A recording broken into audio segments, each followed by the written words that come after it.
Welcome to the Life's Best Medicine podcast, where we are finding hope and healing one episode at a time. No appointment needed, no rubber gloves, and no copay. Just a healthy dose of life lessons to help equip you for this wild journey we call life.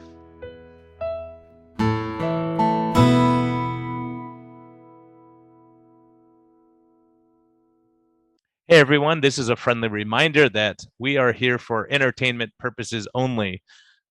We may not even be that entertaining at times, but this is not medical advice. Talk to your doctor, check with your healthcare professionals before making any lifestyle changes or medicine changes. What we're talking about is our clinical experience and what we've seen. And so if you really want our advice, you can consult us. You can actually consult me as a doctor, or you can consult my guest and get all your questions answered. But we can't give free medical advice because we can't pay our bills with that. But we can help to educate you a bit and allow you to think a little bit. And always reach out to your medical professional before making any lifestyle changes. Thank you. Hey, everyone. We made it to March. Enjoy this episode brought to you by Health Code. GETHLTH.com. They're doing great stuff. They have a great berberine product that I love that I'm using with my patients.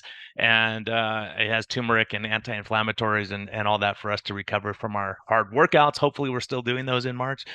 And also they have their great shakes. Of course, the chocolate macadamia is my favorite. Also, they have their creamy vanilla. They have a vegan option with fermented pea protein, which is their claim to fame right now. They've really reached a lot of people with that. It's expensive to make that, but they're taking a bite to make sure they get that product out to people. So anyways, thank you for listening. Patreon supporters especially, thank you. Greatly appreciate your support. It's less than 1% of the listeners, so we hope that a few more jump on board there so we pay our guys and not have to take another sponsor, hopefully. But again, thank you and happy 2025 to you. Keep up the good work. Discover a new path to wellness at Arizona Metabolic Health. Dr. Brian Lenzkes offers advanced medicine and personalized care, treating the root causes of your health concerns, not just the symptoms. Whether you're seeking direct primary care, effective diabetes management, or medical weight loss, with a holistic approach, our team is here to guide you every step of the way. Visit ArizonaMetabolicHealth.com today to learn more about our innovative health solutions. When I stepped on that scale and saw the number 278 pounds, it was like a punch in the gut. I was just sick and tired of being fat, sick, and tired. I knew that I had to make a change. I started to read about the low-carb diet and I decided to give it a try. The weight started to fall off me. I added Health Code on a daily basis to my diet. It's a high-protein, healthy fat meal replacement that is simply delicious, and it's easy to make. And after I have one, I don't get hungry for hours. My strength has improved. My VO2 max has gone up 7 points. I have higher energy levels throughout the day. I want to be healthy enough to throw my grandchildren up in the air and go on hikes up a mountain with them. And I totally believe that Health Code can be an important part of that. I believe Health Code is the best meal replacement shake ever formulated. I wouldn't be taking it otherwise. Try Health Code risk-free. Hello and welcome back to the Life's Best Medicine podcast. I got a great one here today. I'm so excited about it. I've been following him on X, Twitter. Used to be Twitter back in the day. P.D. Mangan, welcome, man. Good to have you. Thanks a lot, Brian. Thanks for inviting me. Great to be here. Yeah, I just love it because you're posting. We were just talking a little bit about the science you post, and you have, you're not closed-minded. You're looking at different options. You're looking at different things to help people get healthier. So tell people, let's start like how, in life, were you always like an athletic, fit guy all the way through, and then you got more focus as you got older? Or tell me your story.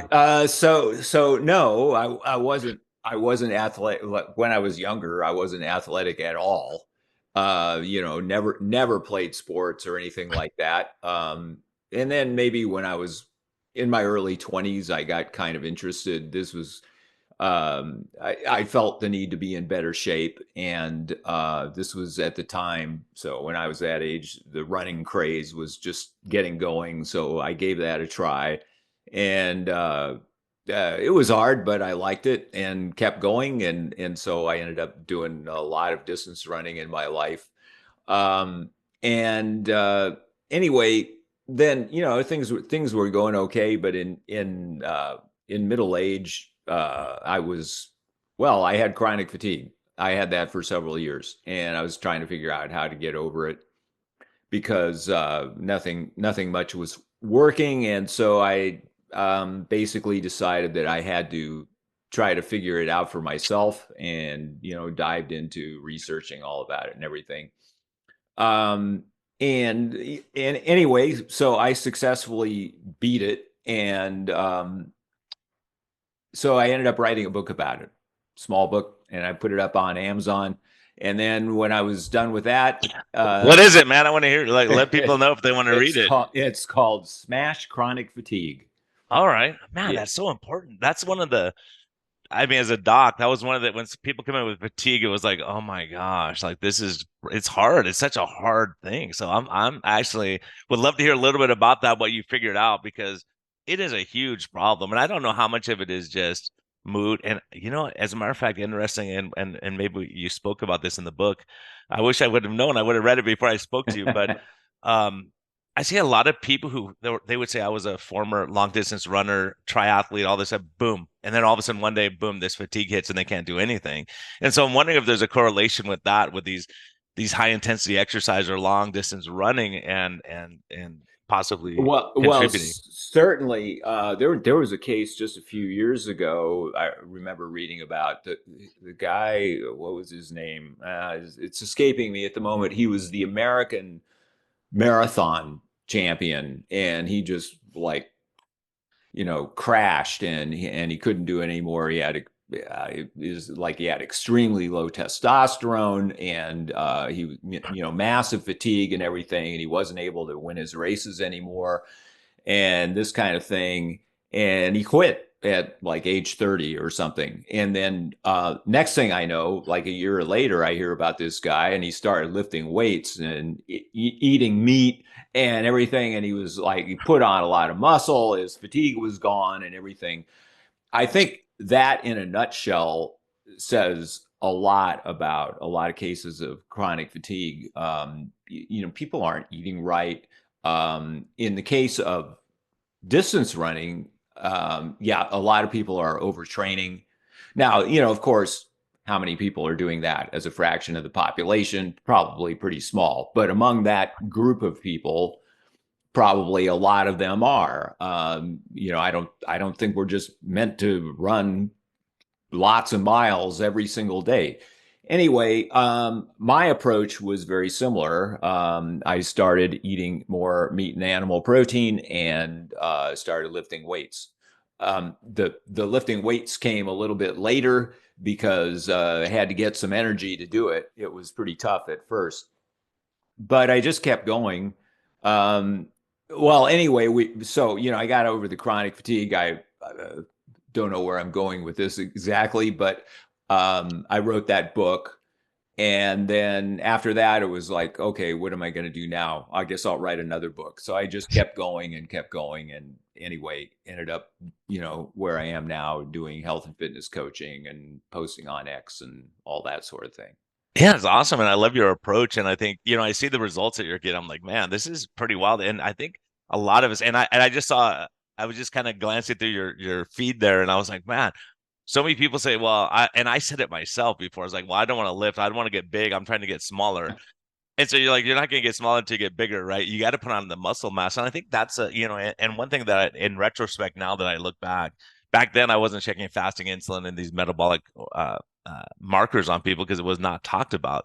But now that I'm looking for a lot of women who are coming in with chronic fatigue symptoms, and a lot of times their insulin's through the roof, they have this massive insulin resistance. And so probably part of the equation is when you switched over to lifting, your mitochondria got healthier. And then these are the energy centers of the cells. And so that's a big part of it. Plus stress and sleep and all these other factors that we forget about.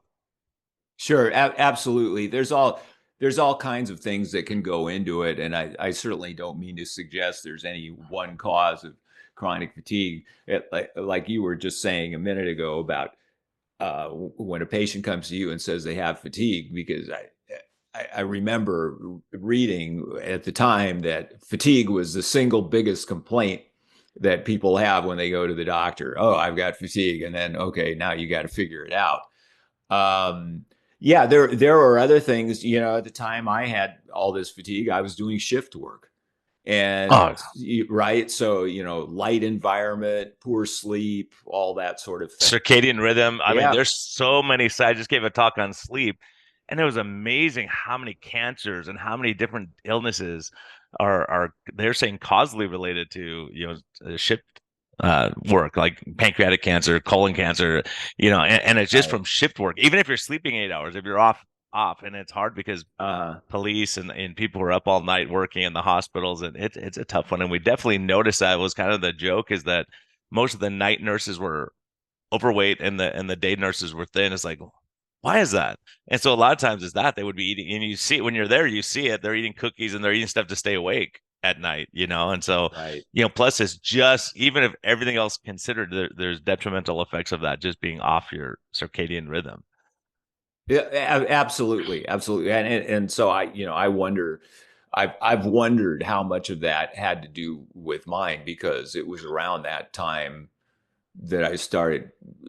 I didn't anyway, I haven't done shift work in a long time. Let's put it that way. So it's been 14, 15 years now that I haven't done it. And who knows what effect that had. But yes, for sure, shift work is not good. We're just not meant to do that as human beings. What do you attribute now, like in your book, like what do you attribute your chronic fatigue going away? Was it stopping the long distance running? Was it being off shift work, less life stress? I mean, there are certain things you go, okay, here's the low hanging fruit that for a lot of people may be the factor.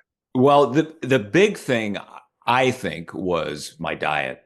So I had been a vegetarian before, Oh, I and remember that. yeah, Yeah. right. And so I wasn't getting enough protein, enough high quality protein, and I think that's a big factor, probably for a lot of people. Again, I don't want to say like in all cases of chronic fatigue, like chronic fatigue syndrome, right? So a lot of people suffer from just, I guess, what we might call garden variety fatigue. And I think that, most people simply don't get enough protein. They aren't eating right, eating a lot of processed foods and that sort of thing. I mean, just in the United States as a whole, most people are getting a huge amount, a huge fraction of their calories from processed food. So they're not eating right, and I think that could help a lot of people. Just making sure they eat right, get enough protein. We've had this basically anti-meat narrative from the nutrition experts for the last several decades, and so a lot of people are heeding that, and they're not getting enough protein. It's funny. I mean, I've seen when I've been out traveling, and I see people eating, and I see like, people having oatmeal for breakfast or something like this in a hotel, and I just think, man, that's, and they think that's good. And it's really not helping them, spiking their blood sugars and not getting them enough protein and all this kind of thing. Yeah, and that's the problem, especially if you're diabetic or metabolically sick. If someone's metabolically healthy like you can get away with a lot more. Your diet doesn't have to be the same as someone who's 350-pound diabetic, right? Yeah, right. Absolutely. Yeah, it is interesting looking into um, like the effect of carbohydrates and so on. A lot of it has to do with um, being insulin insensitive, being overweight, that sort of thing. Whereas, lean, healthy people don't seem to have as many problems with them. That said, I eat fairly low carb myself. I think it's the best way to go about it. Carbs themselves might not have as detrimental effect on lean and healthy people as is sometimes thought. But the fact is that carbs Oh. are really easy to overeat and really easy to make you overweight. So, Yeah, the, it's a fine line for sure because there's people. I have people that are triathletes and it's incredible. Like one that really impacted me, the doctor I got consulted with, turns out she's 96 pounds, but she was working out 3 hours and her sugars were 300 every afternoon, 300, Oh, because wow. it was a huge stress because she was doing CrossFit for seriously like 3 hours. I'm like, who does CrossFit? You're not supposed to do it for 3 hours, right? And so, but she goes, I eat zero carbs. I was like, well, let's try this. Let's liberalize your carbs and just have you do some light weights for like twice a week and go for little walks and see what happens. Within 4 days, her sugars normalized and her LDL dropped dramatically. So sometimes you can go to an extreme because, obviously, if you're running long distances and you're working out so hard, you can go to such an extreme that you eat zero carbs and you're causing a major stress on the body, and the body will actually cortisol will break down muscle tissue to provide sugar. It's like Right. that's not what you want to do. So you're defeating your own purpose at some point if you're too intense and too strict on what you're doing. Absolutely. 3 hours of CrossFit is an insane level of exercise. And yeah, some people get there. And the thing with exercise is that you know, I mean, you get, in terms of mortality benefit, you get like 2/3 of the benefit with a relatively small amount of exercise. Like if you went for a 30-minute walk every day, you get a lot of the benefits of exercise just from doing that. And then when you get to higher levels, of course, you get more benefit, but it's diminishing returns. And then you get into the other side of that curve where you start to see decreased mortality benefit with higher and higher levels of exercise. It is difficult to know, exactly what the amount of exercise is that's too much, but I would certainly say 3 hours of CrossFit is too much. So some people are doing that. Yeah. Yeah, and I just interviewed Mark Sisson. It was really interesting, like talking to him because he has a new book called Born to Walk. And he goes through the data with and he's basically talking about taking these marathon runners who are training like 100, 120 miles a week running. And he said, let's just walk. So 90% of the time they're just walking. And he says, so mentally frustrating for people to do that. But then and then one day a week they would run hard, like, 4 miles hard, like whatever you can do for 4 miles, lifting twice a week. Like lifting is always, like, everyone I talk to says lifting is a key component, but most people don't know that lifting weights or weight bearing exercise is so important. And he had these people, and it was interesting. I can't remember exactly what the stat, because he said, Brian, how much weight do you think the average person goes, okay, I'm going to run January 1, I'm going to run a marathon in June. How much weight do you think they lose by the time they're training? By the time they get to the marathon? And I said, well, probably about 8 pounds. He said, no, they gain 4 to 6 pounds. I was like, wow, because you eat more and you're stimulating. You go, I ran so much, and so you get into these bad habits, carb loading and doing all this stuff. But anyways, these people that he took on a walk-in, they were blowing out their old times by not training as hard, right? It doesn't make sense. But he was making the argument that they're building up their mitochondrial base, especially with weightlifting and doing different. Because if you're running all the time and you never lift weights, you can lose muscle mass, and that's detrimental from a metabolic health standpoint. Yeah, absolutely. So many people are just overtraining, and you see this in weightlifting too. I mean, you see people are going to the gym every day and lifting weights for an hour or two, this kind of thing. It's not only not necessary, but it can be definitely detrimental. I think that recovery from exercise, from training, is a very underrated factor in exercise. People don't emphasize it enough. I mean, the two things that I think are very underrated factors in exercise that hardly get talked about are, one is that you should avoid getting injured. And, that's, when you think about it, it's exactly getting hurt is exactly the opposite of what you want to use exercise for, and it's to get healthy. And people do get hurt in resistance training, in CrossFit, in running even. And so this isn't really talked about very much. That's the number that should be everyone's top priority. The other thing is recovery. People think, you just exercise all the time. And if you train hard, then you definitely need recovery time. And I think that most people, I don't know, but a lot of people who are training, they just overdo it and they underestimate their need for recovery.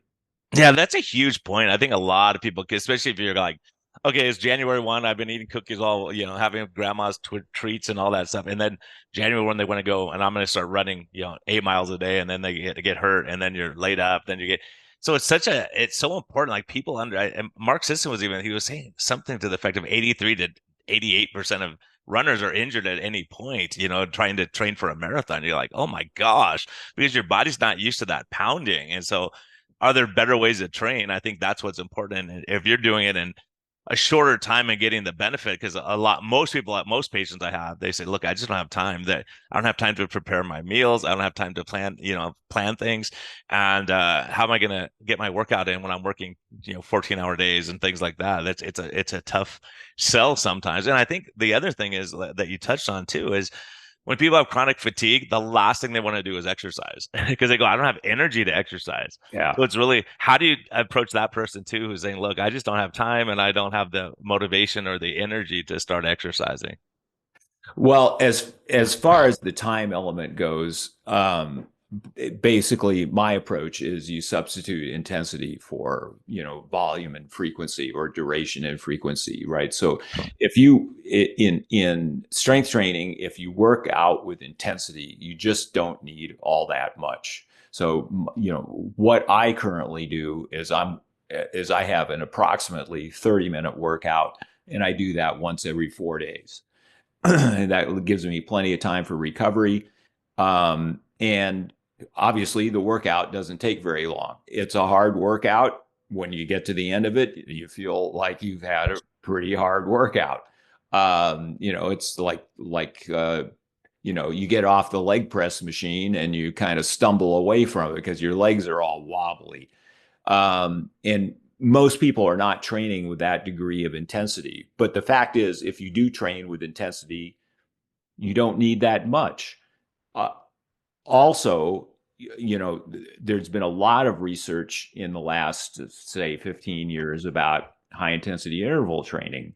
And so, people can get results, in basically literally a few minutes a week if they train with intensity, as compared to sort of, the moderate intensity training where people are jogging for 45 minutes or something like that. So it just doesn't really take that much time if you train with intensity. Yeah. And then other days going for walks and doing stuff you enjoy and getting Right. out in nature and doing those kind of things. And that's one thing, because I was at a low carb conference and a guy named Ben Bakikio. I don't know if you've ever come across Dr. Ben, but he's talking about the same thing. He's saying, look, he had a book called 15 Minutes of Fitness. I go, this guy's full of it. That's stupid. It's a gimmick. So I met with him. I go, this is a gimmick, right? And he goes, no. He goes, you exercise and you wait just like you said, 4 days and you exercise again doing this, these kind of workouts. I'm like, well, why? Why can't you do it? I want to get results right now. Can I do it more? He said, you're wasting your time. It's not going to work. It doesn't help you. So it's funny when and then, but in the gym, and it's the same thing Mark Sisson was saying. He said, you're going to see people in the gym. And I'm like, it's me running on the treadmill at a high pace, like trying to really push it. He goes, they're not going to have the results of someone that's just going at a lower pace, keeping their zone 1 and 2, and then doing the intense workouts, like throwing in the high intensity interval training and kind of changing it up rather than doing I'm going to the gym and running 5 miles every day. Is different than doing what you're doing. Yeah. Yes, absolutely. The body can only do so much, and you just can't push it and push it and push it. People can't become bodybuilders just by spending more time in the gym. The body just doesn't work that way. It is important to as you just mentioned, to get daily physical activity. So I make a distinction between physical activity and exercise. Exercise is, to my mind, structured training that is designed to make you more fit.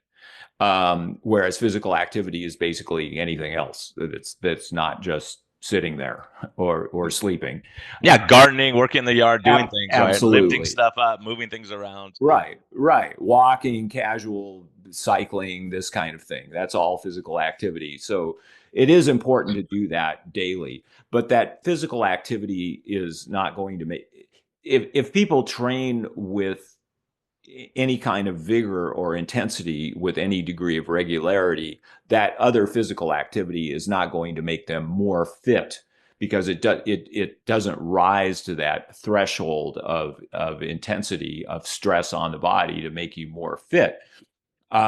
Nevertheless, it is important to do, because basically you got to get the juices flowing every day. That's very important. Being sedentary is not good, even if you exercise at other times. So yeah, so that's really important. Exercise is a stress. And you place the stress on the body. Your body reacts to the stress and recovers by becoming stronger and more fit. But because it is a stress, it means that you can't just stress the body continually. You have to allow it plenty of time for recovery. And not only that, emotional stress. Like, stress is not a bad thing necessarily. We need to have stress to get out of bed in the morning because we know we have to go to work or we have to go to accomplish things. But when you're chronically stressed and tense, you're in this sympathetic state all the time. And I've seen it over and over where people go, yeah, this diet doesn't work, keto doesn't work, whatever it is. But you look at their life stress and it's got like, we got to fix that. Because I've seen that. I'd have the middle-aged real estate agent who's, yeah, while we're meeting, they're like, hold on, let me send this email. I'll be right with you, doc. Hold on. Or right in the middle. Like they have like their whole life is chaos, chaos, and not sleeping, maybe drinking more than they should at night. Once they make those little tweaks and start working on their stress levels, doing the same thing with diet and exercise, they improve dramatically. Right, right, absolutely. The stress, perhaps simplistic way of looking at it is acute stress is good, chronic stress is bad. Yeah, I think that's because, and the other thing you're talking about is exercise is a stress, but then you get the compensatory healing, recovery, relaxation hormones, you know, nitroglycerin improving, all those kind of nitric, all these things getting better, and you go, wow, because you think about it from a pure, like, what are the things that cause damage to the blood vessels? High blood pressure, the stress stuff, but when you exercise and we're doing different even sauna or cold plunges, it increases the nitric oxide in the blood vessel that helps protect it from the damage. So your body is inherently, like, it's in the short term it can really protect you, but if you keep these long-term stressors, it's not good. It's like having that recovery period.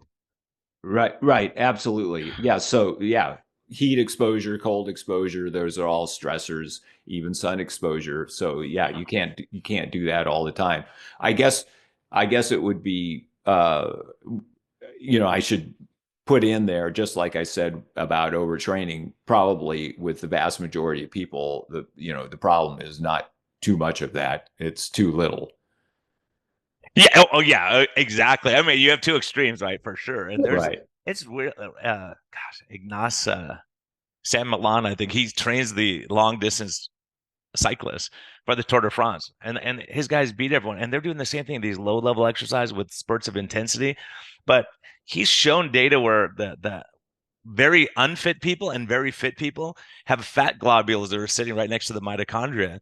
But the weekend warriors or the people in the middle don't really have that. And he's kind of arguing because the super intense exercise, they're gonna need that extra energy source right there. And the people who are not exercising at all, they're just storing all the extra energy there for if they. So there's a difference in the mitochondria and how they function depending on your fitness level.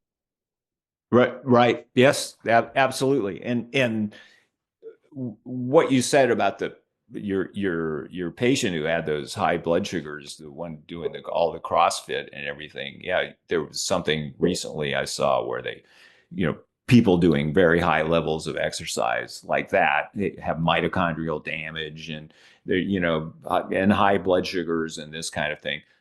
Although, part of the high blood sugar thing might be, a lot of these people are carb loading and just eating massive amounts of carbs. And even with all their running or whatever they're doing, it's still affecting them adversely. And when they cut back on the carbs, they get better blood sugars. Well, interestingly enough, I have a guy, he consulted with me and he's a long distance cyclist, a weekend warrior type guy. He's not a competitive guy, but he goes on long rides with his buddies. And so I'm looking at he sent me his medical history. I was like, that's so weird. Every winter he loses a ton of weight. Every summer he gains a ton of weight. I go, that's weird. So I started talking to him and I said, why do you think you gain so much weight in the summer? Everyone else loses weight in the summer and you gain it and you lose it. He said, well, it's because I ride my bike a lot in the summer. I was like, that doesn't make sense. If you ride your bike, you should be losing weight in the summer. And he goes, well, I'm carb loading a lot. So he was showing me how much carbs he was eating. So what we did is put a continuous glucose monitor on him, and it was so great because when he went on these hard rides, he would see his sugars go up. He goes, why do I need to carb load that? Once he got Right. insulin sensitive, then he was killing it on his rides, and like the whole time he goes, we were stopping and getting donuts, and they were like, it was crazy what they were doing because they thought like his thing. We would get 2 candy bars at the store. They would stop halfway through the ride and get a couple candy bars and a bunch of sugary stuff. It's like, oh, you don't need to do that. So once he made that change, he lost tons of weight. He got it. His cycling got better. Everything got better. But it's that mindset that you have to carb load like crazy, and that's why continuous glucose monitors are so helpful because for instance, if I go for a walk with my wife after dinner, my sugars will come down gradually doing that. But if I go for a sprint, my sugars go crazy high, because your body's releasing energy. It's not a bad thing. It's just what it is. It's releasing it quicker to get to the muscles to replenish them, right? It's a panic mode. And doing exercise like you're doing, it sends a panic to the body. It's like, oh, you got to release a lot of sugar right now because those muscles are in huge demand. Yeah, but right. So I've heard that from clients too. I talk to them about diet and everything, and I've had a few that are doing those long rides and everything, and they say, well, what am I supposed to do on my ride? I do all this. I'm eating carbs on my rides. I got to do it to make this 50 or 100-mile ride or whatever they're doing. And I said, well, I don't know. I've never done cycling at all myself, but I'm seeing like on X, there's cyclists out there that are doing it, no carbs, some even fasting, but there's this ingrained belief that they got to be eating carbs all the time. Yeah, long distance runner, it's the same mindset, right? So it's hard to overcome those things. So I've had people, I had a cyclist, he's a world-class cyclist up in the Bay Area, and his LDL cholesterol was like 500 and something. And so he's like, and I look at the guy and he's like 96 pounds. He doesn't eat any carbs at all. I go, you can either take a statin drug or you could liberalize your carbs, have some sweet potatoes, have some blueberries and strawberries and see what happens and cut back on the intensity for a little while. And his cholesterol normalized. But it's hard because his doctor, he consulted me because all of his doctors are freaking out. They're going, you're going to die. And the interesting thing, I just have a patient this happened to. He's a really great athlete and he wanted a coronary calcium score. It's higher than you would expect. And so I started looking at the literature and it's amazing. So many of these high intensity athletes have super high coronary calcium score. Does it translate over to increased coronary disease? I think that in the cases, like out of the 8 studies I looked at, 7 out of the 8 said it doesn't increase the risk of cardiac disease, but the coronary calcium's high. So it's a stressor and you see that and it makes you kind of worry, especially if your LDL is running a little high. But the literature is pretty reassuring on those things. Right. There was even a study of people who have done serious distance training basically most of their lives, and they have this what is it? It's called late gadolinium enhancement. Something to do with the condition of their heart, and it's just it's not good. They've been putting too much stress on their heart by doing that. Yeah, I'd say anyone listening, I would go back and because Mark Sisson's been a world-class athlete and all that, and he's looking at the literature saying, wait a minute, maybe we need to change what we're doing.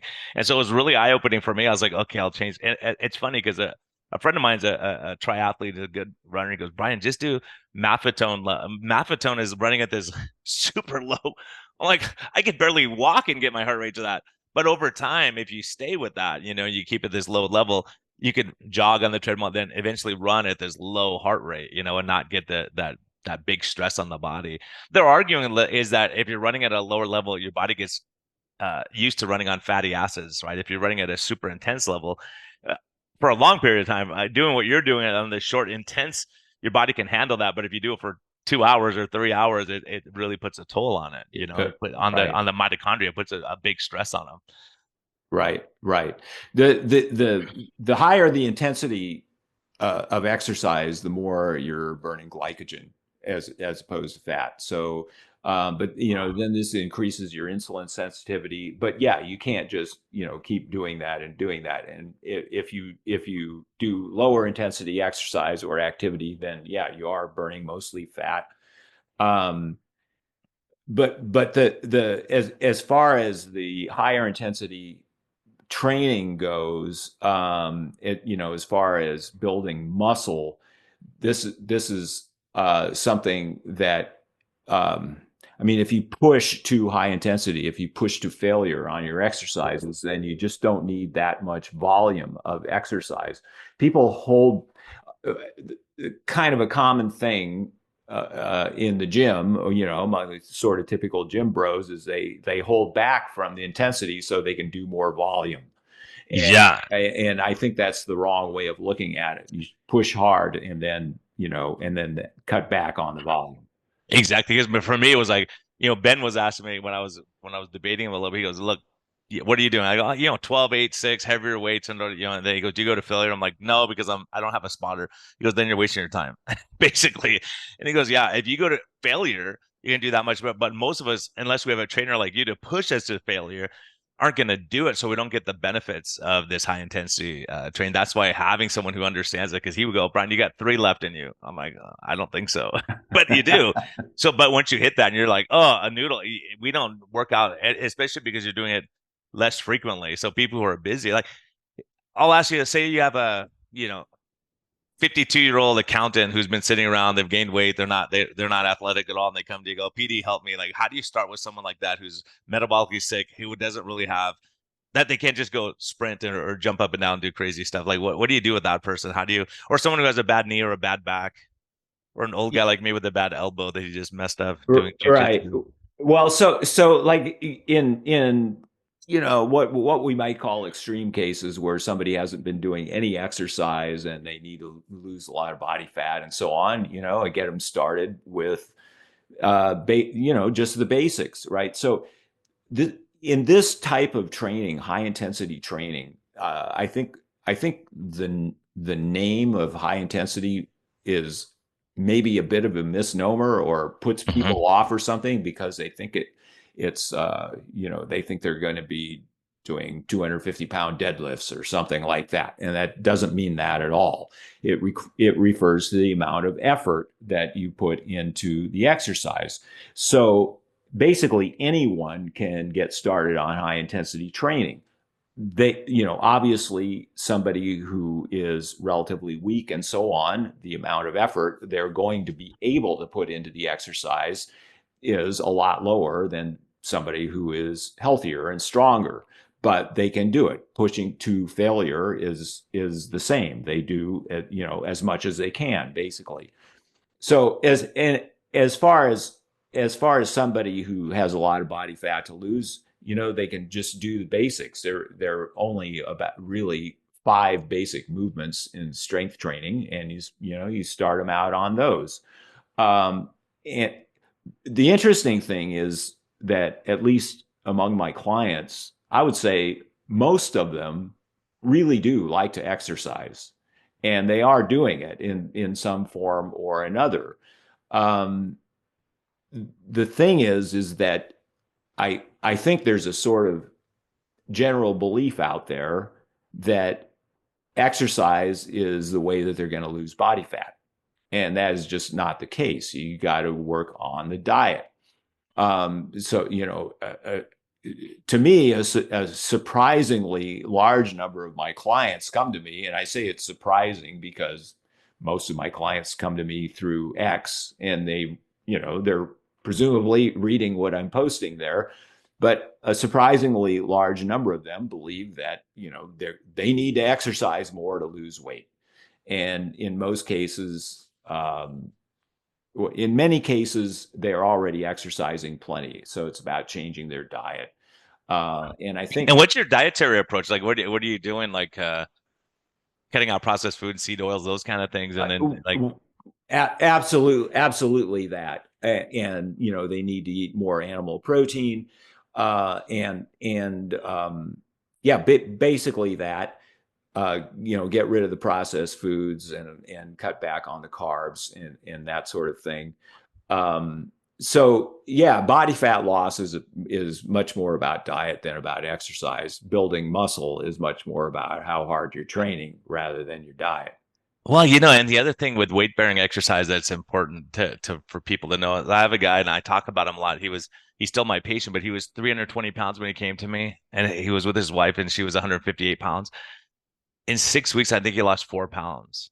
4 pounds in 6 weeks. I'm like, okay, this is brutal.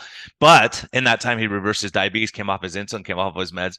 But what was interesting, his wife goes, he lost way more weight than 4 pounds. I said, well, that's what the scale says. And so anyway, she hugged him.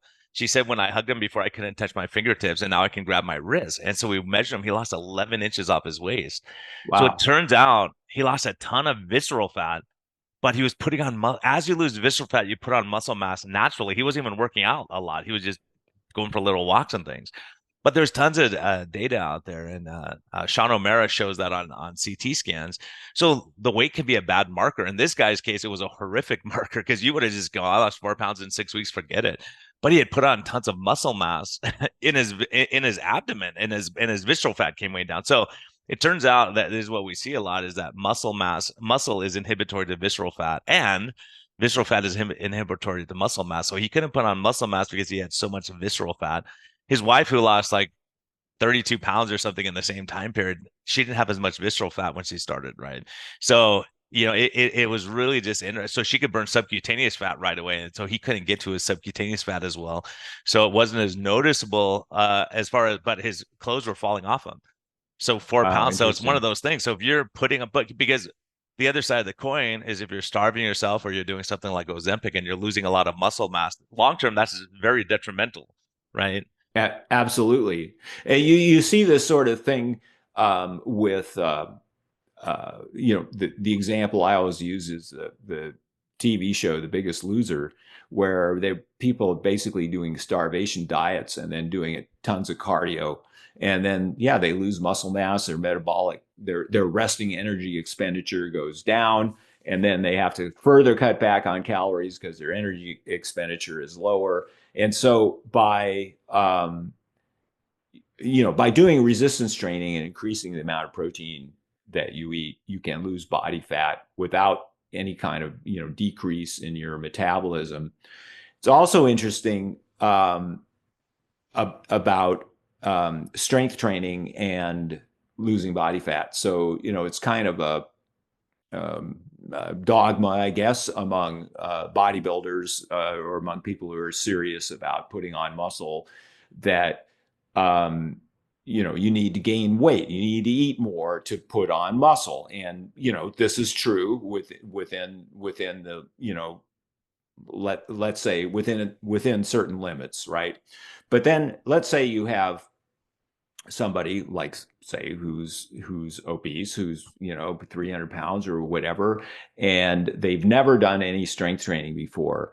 These people can absolutely, if they get their diet right and they do proper strength training, they can lose body fat and add muscle at the same time. It gets, the less body fat you have and the more muscle you have, it gets more difficult. But people who are new to training and who have a fairly serious amount of body fat to lose can absolutely do this.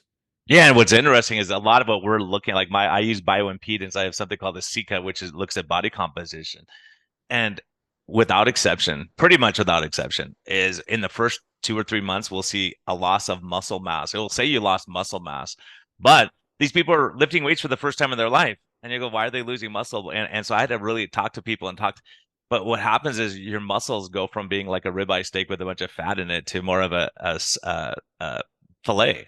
So they're losing fat within their muscles. So the volume of the muscle goes down, even though they're getting more muscle tissue. And then boom, it goes way up like this, like all of a sudden. So like, for anyone listening, don't get discouraged if you lost some muscle mass, if you're eating a higher protein diet and you're working out for the first time. It's really that you're becoming more metabolic efficient, and so it's and you may not notice it in other parts, but the muscle is one of the insulin resistance parts of the body. So the more we're exercising and doing what you're Absolutely. doing, you're burning out that local energy first, because your body's going to say, hey, I have all this fat sitting here, I'll use that for energy.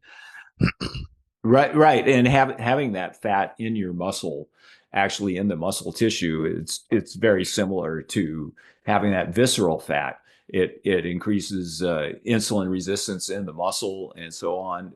There's some interesting data showing that muscle is the first organ in the body to become insulin resistant, and this is the basis of insulin Mm-hmm. resistance.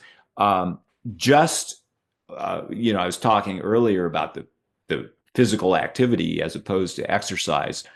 This is one of the things this does is it just opens up blood flow. And blood flow, it's interesting because I think this is something that doesn't get considered very much. We think of insulin resistance in terms of at the cellular level and so on. And of course, that's important. But the fact is, nutrients are carried by the bloodstream, and so the blood has to reach where the nutrients are supposed to go. And if somebody is not exercising or getting regular activity, then blood flow is less, and so people can be insulin resistant because of this. So you exercise and or get physical activity, capillaries open up, now you got this blood flow in there, the nutrients can get where they want to go, and people become more insulin sensitive because of this. Yeah, and even exercising muscle, these GLUT4 receptors can go to the surface of the muscle, and you could soak Right. up sugar with zero or minimal insulin. So that's an important thing. If you're super insulin resistant, just doing something, just starting and getting that your body used to that the increased demands. Absolutely, absolutely, and that's where people can start. They don't have to start with some massive high intensity program or anything like that. Just getting moving is really important. Yeah, you could just stand up and sit down during commercials, or you could stand against the wall with your knees bent a little bit, just barely bent if you're this is your first exercise, and you can go to failure just doing that. Stand against the wall with your, Absolutely. and do a plank. You're not even moving. If you have joint pains, there's things you can do that are beneficial without causing, joint damage or knee damage and all that kind of stuff. It's hard. It's hard because a lot of us have physical limitation. We may have a bad back or bad hips or bad knees, and trying to figure out, that's part of what you do as an expert in this area. Go, okay, how do I work around that? So we can get a workout without damaging you more where you're laying in bed all day the next day. Right, right. Yeah, it's a tough one. I mean, one of the things about strength training is that if you feel any kind of acute pain, you need to stop what you're doing immediately. You don't want to try to work through that, because then you can end up damaging things. But as far as people, I posted this just the other day on X about like people who have back pain. A lot of that can come from just being sedentary. I saw that. Yeah, I think I commented on that too. It's so true. That's so true. If I'm really busy and I'm like, why are my shoulders? And I get to the gym and I was like, oh my gosh, I feel better.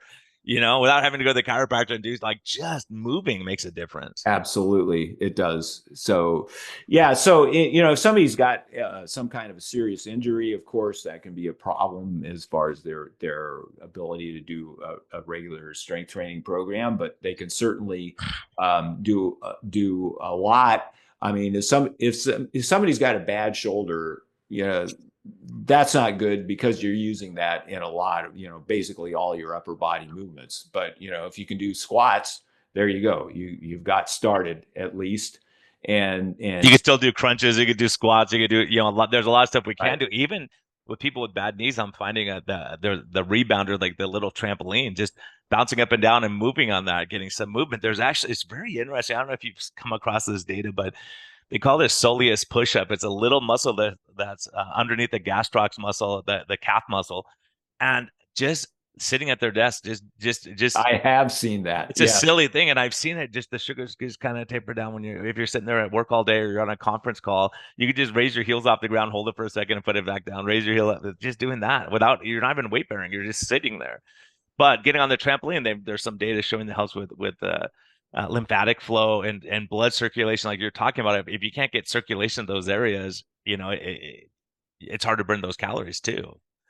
So Right. yeah, there's so much we can do without having to, be crazy, but just get started. Then you could build up to do crazy stuff later, hopefully. Yeah, the crazy stuff like I do. Yeah, Yeah, like for sure. But yeah, here's another thing. I mean, the sort of minimum exercise recommendations, from on high, like the U.S. government and so on, are they want you to walk 30 minutes at 5 days a week. That's what they consider sort of the minimal activity guidelines, and like just a tiny fraction of the public is meeting that. that's incredible. Right? It's just, yeah. I mean, it was something like the figure. I think it was less than 5% of people are even getting that much activity. So yeah, we could talk about high intensity training, of course, and I certainly believe in it and practice it myself and everything. But for most people, just getting moving is going to be. Yeah, just start somewhere, right? Just that's what you're saying, is just start somewhere. So over these last 5 years of training people, what surprised you? Like what surprised you the most? Like in literature or anything that you've come across, you go, wow, that is really helpful, or something that you come across in the literature, or just what you're seeing in your clients, that why do some people succeed and some people, struggle? I'd say the number one reason why some people don't succeed is because they're pretty much strung out on processed foods, especially sugar. They just can't stay away from it. If people are, if a client, as most of them are, married, children at home, this kind of thing, they don't expect the junk food to just disappear from their household, and it doesn't, and they have a hard time staying away from it. Or a kind of similar situation, people travel a lot on business and so on, and Yeah. and it's really tough sticking with it when you travel a lot. So I see those kind of cases. Um, on the other hand, I see people that what I think of as they undergo like a religious conversion. Like, I'm not going to be that way anymore. That's it. It's over. I mean, I just talked to a client just the other day who said that exactly to me. He'd already successfully lost weight, and he was, thanking me for the coaching, and he said, this is the way. I'm not doing that other stuff anymore. And so they just, something clicks. I mean, I've seen clients lose a tremendous amount of weight in a time that I wouldn't have even thought possible. And it's because they just decided they're putting aside the old ways. They're just going to do this. And Well, and that's the thing, is if you've been healthy most of your life and tried to do the right things and all that, you're not going to see as much as someone who's been eating McDonald's and cookies and donuts all the time. And they're drinking eight. If I have someone come to me and they're drinking 6 sodas a day, I was like, oh my gosh, you're going to make me look brilliant just giving that up. If we can get through that, that's all. Just that by itself, we're going to have great improvements, and we're going to get your sugars. You're shooting insulin, you're putting sugar in. And when people understand that, they start saying, wow, what? It's the same thing with, and you may address this too, maybe, is alcohol. And, I've looked at studies where if you drink and you don't exercise, you get worse and worse and worse. If you exercise and you drink, you kind of balance it out. If you exercise and you don't drink, you get that much better, so you kind of figure out like, okay, it's not worth it anymore to do those things. Well, I find with so many people, many clients, they say, well, I think I drink too much, and that's probably why I can't lose weight. But the thing is, what a lot of them are doing is they're pouring their glass of wine, and then they got a bowl of cashews to go along with it, or they're no doubt cheese and crackers, or something like that. And what I tell them is, yeah, you can have your glass or two of wine, but you can't have the other stuff to go along with it. If you want to have a glass of wine, have a glass of wine, but don't have the smorgasbord. Well, that is the truth, man. I'm glad you said that, because I have a continuous glucose monitor on patients. So I see this couple, they're killing it, they're doing great, and all of a sudden I see what their sugars do one night, and I was like, and the next morning, and the next. And so I had a resident with me, and I go, watch, here's what I'm going to tell you exactly what happened before I talk to him. And we're going to be on this conference call together, the Zoom meeting. They went to happy hour with friends, and they had a couple of margaritas, and they go, you know what? Screw it. Then they had chips and Exactly. salsa and tortillas and all that. The next morning, they were both hypoglycemic, and they felt terrible. You get the alcohol screws up the release of sugar from the liver and all that kind of stuff.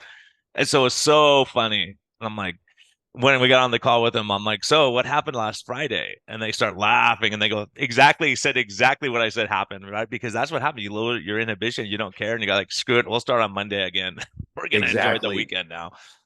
Yeah. Exactly. That's what I tell clients. The problem with alcohol and weight loss is it's not so much about calories and alcohol as that it loosens your inhibitions and just makes you want to eat everything. This is the same thing with going out to restaurants to eat, right? In theory, you can do this and eat right and everything, and not a problem. But in practice, you go out, you're socializing, out to have a good time. You have a drink or two, and then it's like, well, who cares anymore? We're out to have a good time. So then they eat a bunch of things that they shouldn't be eating.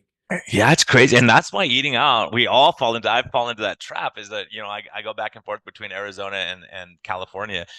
And so, sometimes you get there and they go, let's go out to dinner. You go, okay, I'll just have a steak. And you wouldn't be surprised. I'm shocked. Actually, talking to people who own restaurants, I go, you know how they get this? They soak it in canola oil a lot of times. They soak it in different oils and then they barbecue. And then you go, oh my gosh, like it's crazy. You might as well get, French fries and everything. Yeah. And you go, man, that's crazy. There's so much stuff that you just don't know how it's prepared. I was out with a friend and I was teasing him because he was like Ben Azadi. He's like, yeah, he went and said, I'm definitely allergic to seed oils. What's in it? Because it says, olive oil. So he said, what's in your olive oil? Is it pure olive oil? And I think it was like 60-40 canola or safflower oil and olive oil. They just mix them together and they go, that's olive oil. Well, it's not olive oil. you know Right. so it's like so much time we just don't know, and you think, oh, I'll have some baked chicken wings, but then the sauce you're dipping in is full of junk stuff. So it's tough. Like eating out is tough. It is absolutely. You just they put the plate of bread on the table, and yeah, it's seed oils and everything, and yeah, it's So just the worst, PD, this is the worst. Like it's people are not going to like me for saying this, and I heard it on another podcast, and this guy's a food expert, and he said, yeah, when you go to a nice fancy restaurant, you get the piece. You go, okay, I'm just gonna have one piece of bread, whatever, and I'll put a ton of butter on it. But the butter they give you that's all whipped and looks beautiful. He said, "Oh my gosh, you know what's in that?" And he starts telling you like, "Oh man, I don't want to." He goes, "Just get the tabs of butter. Don't eat that because he's telling you all the ingredients in that to make it nice and soft like that." You go, "Oh my gosh!" Like all kinds of hydrogenated oils and all that. uh, So sorry, everyone, if I ruin your little one piece of bread with butter on it. But if you can get the tab, just get the tabs of butter because that's real butter right. compared to like the whipped up stuff. And you go, "Oh my gosh, that's crazy! How disappointing!" Yeah.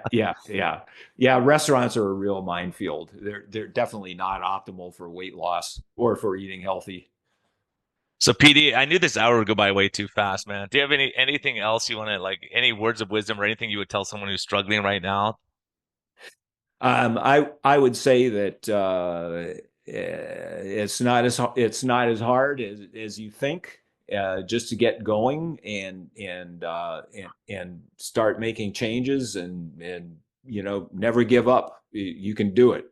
I think that um, people are a lot of people are really strung out on all those processed foods and sugar and so on. So that's a key thing there.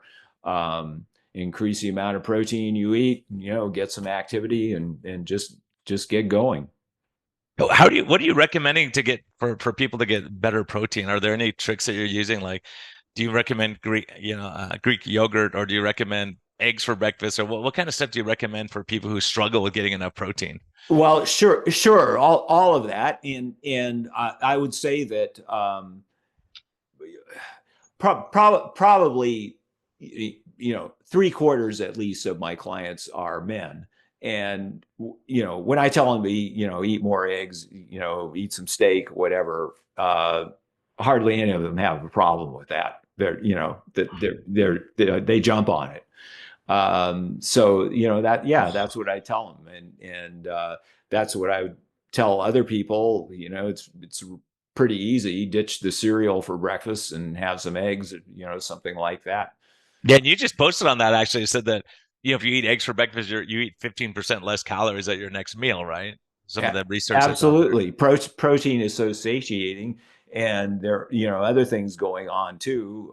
If you eat good food like eggs, where you're getting better micronutrients, nutrition, and that sort of thing that can assuage appetite. So, yeah, and cut out the refined grain, sugar, and seed oils. That's the big thing there.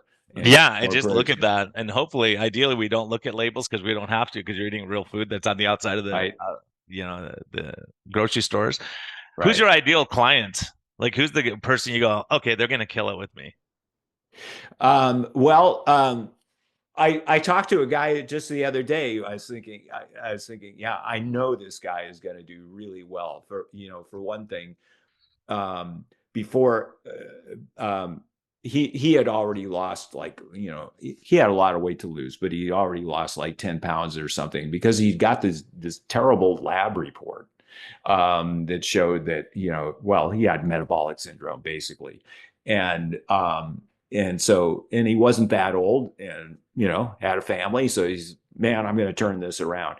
And he told me when I first talked to him, he said, um, I'm a really big fan of yours, PD, and I'm going to do everything you tell me to do. And he had explained to what he'd been doing so far. They lost the 10 pounds, so we talked about that and tweaked a few things. And I came away from that call thinking, yeah, this guy's going to do great. He's just going to turn everything around here. Yeah, that's it. When you're motivated, that for me too. If you just got diagnosed with type 2 diabetes, I love you because we can make these changes. You'll see those numbers come down, and we can make lifestyle changes and not have to be on a ton of drugs because so many people are just offered drugs. Like, oh yeah, you need insulin, you need this, you need. It's like, wait a minute, let's see Right. what you're doing first. Let's look at the stress, muscle mass, exercise, all these other effects, sleep. All those things I see. I see people that they're sleep deprived and stressed, their sugars go up. It's just like you Uh-huh. can might as well eat a cookie. It looks like the same curve. I can't tell. Or intense exercise, you see this big, but it's not. We don't worry about that because your insulin's super low. And so there's so many things we can look at. But I think having someone who's motivated goes, okay, I'm all in. And part of it's them believing in you too and saying, okay, PD's got the key to help me. And then you can educate them in their, you don't have to convince them for an hour right there. Right, Yeah. right. Most people coming to me have at least a general idea of what's going to be going on here because they see my posts on X and everything. So they're prepared. They just don't know the details, and they want to change. Obviously, they wouldn't be coming to me if they didn't want to change. It might be a little different with you. I think if somebody's got a health problem, they come to you, and then you tell them something, and maybe they don't want to hear it. I don't know, but Well, that's part of it too. But for me, the worst patient I'm going to have probably is if they get dragged in by their family members. Not all the time. I've had some really once they got it, they go, "Oh my gosh, now I get it." But if it's just like anything. The power of the mind is very interesting, and that's why I've interviewed people who do hypnosis, and I said, "Well, I don't like hypno, because you guys can make me act like a bird or do whatever." But it's funny because there's certain things they can't make you do. So if it's something that's inherently that is wrong or something, like for instance, there was a lady that doesn't cuss at all, and it's like the hypnotist at one of these shows said, "Hey, look, you're gonna cuss your husband out. You're gonna remember every bad thing he's ever done or said to you, and then you're gonna cuss him out on stage in front of everyone." And she got red and hot, and she was mad, but she didn't cuss once.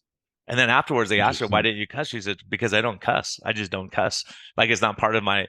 Uh, that's not how I am, and so things like that. So if you don't believe you have a problem, the hypnotist will say, if you don't believe smoking is bad for you, I can't help you. You have to say, yeah, I inherently know I want to quit and I'm ready. But if it's like, oh, I'm trying to quit because my husband doesn't like it or my wife doesn't like it, then they don't have success. It's just like anything. It has to be you saying, look, when that guy sees his labs look terrible, he's like, okay, help me. I don't want to go down that road because I saw dad get amputations and dialysis from diabetes. So when I have someone like that, they're like, I'm all in. You tell me what to do with the right stuff, I'll do it. Get me off these meds. And so that's great. I love to hear that. That's like music, especially when we start tapering down those meds, and they're feeling better, and their mood's better, and their energy's better. There's so much we're seeing by this metabolic health, and we don't have to agree on every detail of it, but there's no one who's going to say don't exercise, don't cut out processed food. I mean, you'd have to be nuts to say that. Yeah, yeah, absolutely. Yeah, the motivation, like you said, is it's a huge factor. And of course, most of my clients are motivated. They come to me. I have had a few, a handful of clients where basically somebody else has paid for them and brought them there, and they haven't done so well. Yeah, that's so true. Like, and that's the point is like I've told people, yeah, unless they're ready, and I'll be glad to meet with them once and talk to them, but if they're not ready, I can't help them. And then I had one lady is whenever she was a ICU nurse, her CGM in the middle of the day was gone. Like you had to hold it up in the old days, right? And she wasn't doing it in the middle of the day. On the weekend, she did it all day. I'm like, how come in the middle of the day I don't see anything? Oh, because I work in the ICU and it's stressful and there's a candy bowl next to me. And I don't want you to see the sugars go up. I was like, they're still going up whether I see it or not. So, we said, let's just take a break. She goes, I'll be ready in January. I'll be ready in January. Let me just get through the holidays and my family. We got stuff going on. Okay. I'm like, she won't come back. January, boom, she crushed it. She's out walking and hiking, and she got all and she had her CGM out all day, and it was perfect because she said, "That's it, I'm done." Like when she got her mind right. But sometimes it's not the time. You got to wait and be patient and say, "Oh, let's just put it on hold. Let's come back together in 6 months and see, get through the divorce or whatever is going on, and then we can work together and see what happens." So when people are like you're saying, being motivated, so there's a lot of gems here. So how do people contact you if they want your services? Easiest way is to find me on X. My handle is Mangan150, and that's where I spend most of my time. And so that's where they can send me a message or something like that. Awesome, man, and keep up the great work. And I have to ask you the trick question at the end: what's life's best medicine for you? Like, where do you get your motivation? Where do you go when things are rough? Things are not going perfect. Where do you grab your strength? Well, I would say that, being able to get up in the morning and be excited about what you're going to do in the day is a great thing. And, I can honestly say I do that. I wasn't always that way back when I was doing the 9 to 5. And so that's just so important. And I think if somebody is not excited about getting up in the morning to do what they're going to do, then they should look at making some changes and figure out, what that is all about. I've thought a lot about this because I'm obviously kind of, getting up in years. Most guys my age are retired by now, and I think like, well, what am I going to do? Am I going to just retire or something? And it's like, no, I'm not going to do that. What would I do? Play golf, watch TV? I don't know. I'm not going to do that. I'm just going to keep going, keep pushing.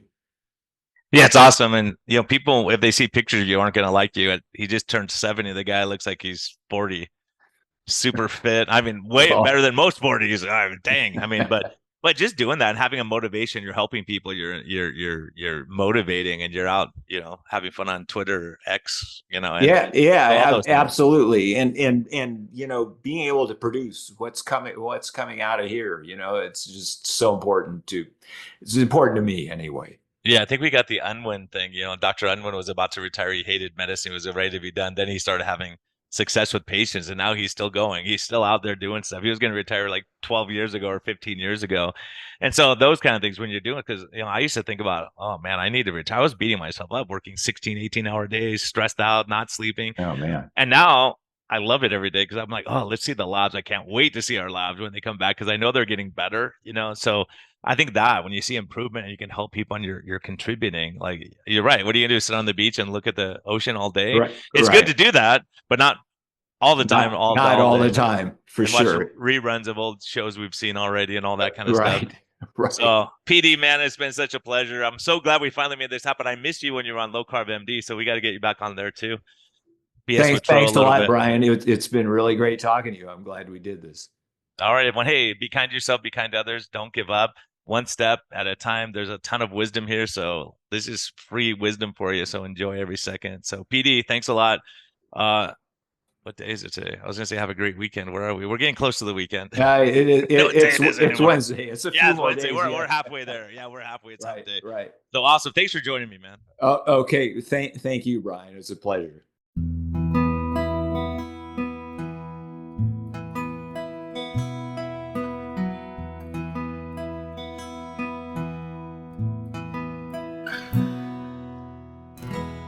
Thank you for listening to this episode. We greatly appreciate your support. We would greatly appreciate a positive thumbs up on all of the platforms like iTunes and Spotify or wherever you're listening. And we just thank you for our Patreon supporters. We greatly appreciate your help in getting this message out. We think there's a lot of important information. And hopefully this helps you. Have a great day, and thank you for listening, and thank you for your support.